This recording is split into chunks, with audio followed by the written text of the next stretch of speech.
Hello, Mike. How are you? I'm good. A pleasure to have you. Pleasure. It's been a while. How has Corona been treating you and your boxers?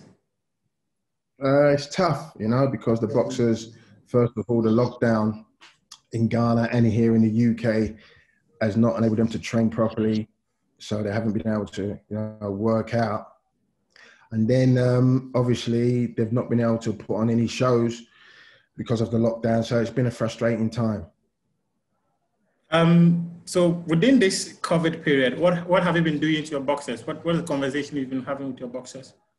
Just reassuring them that look, this is a worldwide pandemic and everybody is in the same situation. So we just have to exercise patience, listen to the government legislation and what they're saying, and hopefully we can all work through this together. But there's absolutely nothing anybody could do. The whole situation is out of everybody's hands, and we just have to be patient. So what has been the plan for the boxers? At this point, that most countries are gradually easing restrictions. Yeah, they're gradually easing restrictions, and if you're lucky enough in the UK here, I've got a couple of boxers that are fighting behind closed doors for TV, but unfortunately in Ghana we don't have that facilitation, and me, I've been championing for a long time for TV to be involved in boxing and get boxing to the masses. And unless TV are involved, it's going to be a struggle for boxing, especially in Ghana. Just a few hours ago, you came up with an announcement for a fight for Duke Michael. That's correct, yeah. He's fighting Casimero. What are some of the details into that fight, and what kind of boxer is Casimero?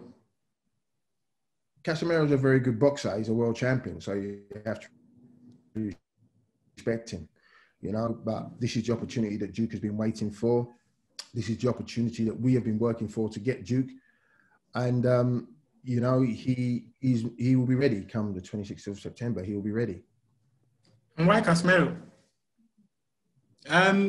He has a world title. So because if you take a look at the last 2-3 years, Duke Michael hasn't been heavily involved in fights like that, and you're coming up against someone who has won world titles.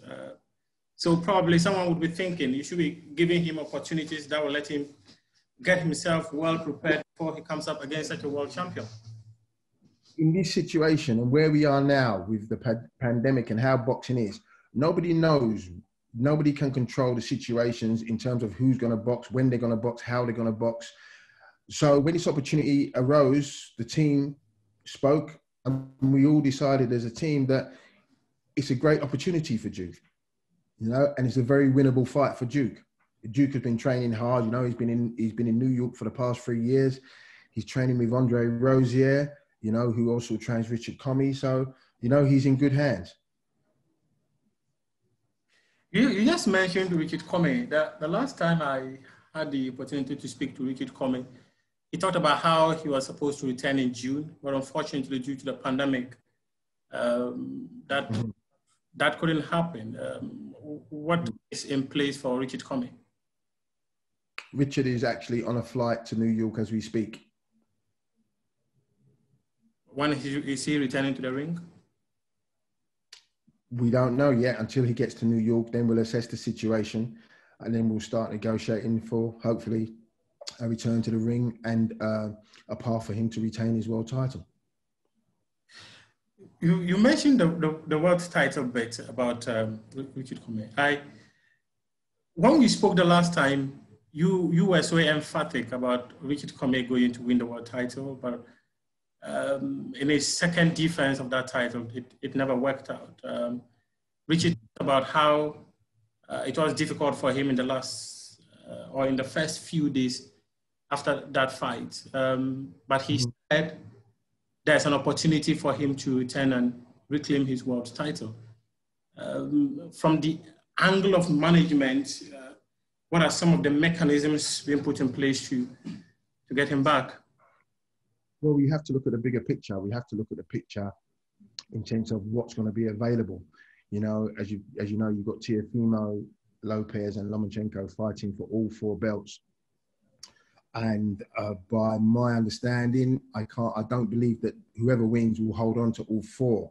So there's going to be a split off the belts, and then we have to decide where we're going to go with which, federation we're going to go with. I mean, obviously Richard was the IBF champion. He's ranked number 8 in the IBF. So ranked number 6 in WBC. We just have to wait and see. Once he gets to New York, we'll assess where he is. We'll have a look at the landscape, and we'll go from there. Does it mean that there could be the possibility of fighting maybe Teofimo Lopez again? No, I don't believe so. Not in the near future. I can't see that happening. You mentioned about the uncertainty of the 4 titles being on the table for the Lopez versus Lomachenko fight. You believe that all the belts will go to one person? Pardon? I said you just mentioned that you don't believe that all the 4 titles will go to one person. Yeah, they will, obviously the winner will have all 4 titles, but then I expect the winner to vacate or move up or down, whichever way they fancy, and they might vacate the belts. So until then, does it mean that Richard Commey would just need to wait on to see what kind of opportunities available? Well, our first port of call, Richard lost the fight. He lost his world title. We need to get Richard back in the ring and get Richard a victory to boost his confidence and to boost the team's confidence. So that's our main port of call. That's the most important thing. Then we'll assess the situation after the Teofimo Lopez Lomachenko fight and see what happens after that before we decide which route we're going to take. But the most important thing is getting Richard back in the ring. Okay. Just a moment. Hans, do you have any questions for Mike? For Micah. Mike Amubidiako, please come this way. The manager of Richard Commey. A colleague of mine will be asking you some few questions. Just a moment. Hello, sir. Hi, how are you? Fine, thank you, sir. On Micah, is this a mandatory title defense for Casimero, or is it a voluntary where he's just? It's a voluntary title defense for him. It's a voluntary title defense, right. and just how prepared is he? I mean, we've seen quite a number of boxers, not being in the right shape, some missing weight, where boxing return, and just how prepared is Duke? He's prepared, he's always focused, he's always in the gym, he's always training hard. One thing you can't, take away from Duke, that he trains well. So we've got no problems with that in terms of when he gets to the ring, everything will be fine. Now, with voluntary title defenses, we know that, for instance, the title holder is often looking at people that he has a certain degree of certainty that, he's going to retain his title against. What do you think the chances are for Duke? I think he's got a great chance. I was in London when I saw Casimero beat Charlie Edwards, and he looks a good fighter, but I think Duke is far more skilled. Duke has got a fantastic amateur pedigree, and Duke is a very, very tough individual. So, I'm very confident that Duke will be bringing Ghana back another world title.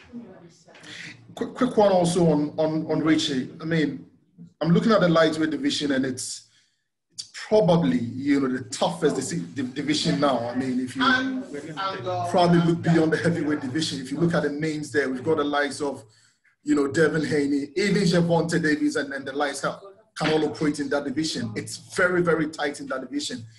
Is Richard still going to operate within the lightweight, or is he going to move up in weight? What is the plan? Also, given your uncertainty regarding, the titles held by the various champions. So obviously, we know we've got the Teofimo Lopez Lomachenko fight, which has got 4 main belts. Richard will be operating at lightweight. He will come back. He will have a fight, hopefully, and then we'll see how the land lies and what opportunities arise. Then we will take decide which way we're going to go. It's adamant that he wants to be a 2-time world champion in the same weight. So that's the way we're going at the minute, but things may change. Okay, right. Thank you very much. You're welcome. Mike, a pleasure speaking to you. I'm very grateful for your time. And I wish you all no problem. In September 26th, right? Mm-hmm. September 26th. Yeah. Hopefully we would have time to review what would happen, but we can keep in touch ahead of that fight. Stay in touch, and then in obviously, between. Yes. if anything comes up with Richard and anything, I'll let you. I'm extremely grateful for your time. Thank you very much. No problem. God bless all of you in Ghana. Yeah. And bless you too.